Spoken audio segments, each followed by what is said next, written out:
هذا الكم الكبير من الابناء اللي هم بينظموا هذا العمل الرائع، وبيشرفني ان انا اكون وسطهم، لان كل يد بتنتج من اجل مصر وتخلق فرص عمل هي يعني قربتها من ربنا سبحانه وتعالى يعني لا حد لها، لانها هي بتفتح يعني نوافذ خير، بتفتح بيوت جديده، بتتيح لشباب الامه ان هو يجد مكسب شريف.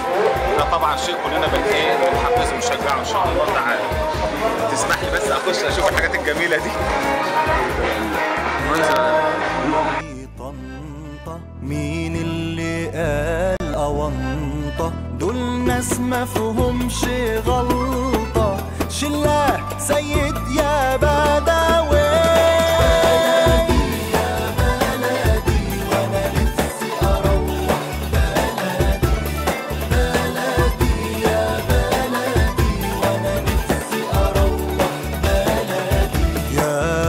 على الصعايدة كرمة ومحبة زايدة، وقلوبهم شمعة جيدة بتنور كل بلدي.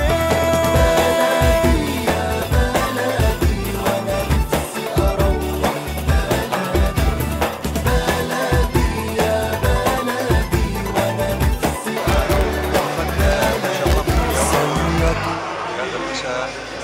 زيارة هذا المعرض الذي له عنوان جيد مطلوب من المصريين جميعا أن يساهموا في إنمائه، وهو أنتج المصري مش المصري كما فعلت.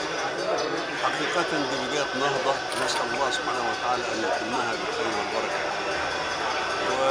والذي لا ينبغي أن يغيب عنا أن اليد المصرية يد صناعة ماهرة، ربما يكون لها بعض الكسل في داخل البلاد نظرا للحكم السابق اللي ما كانش بيعطي فرصة للمنتجين عشان ينتجوا، انما بنشوف اولادنا دول لما بيطلعوا بره بيبقى لهم ابداع في اي بلد يكونوا فيها.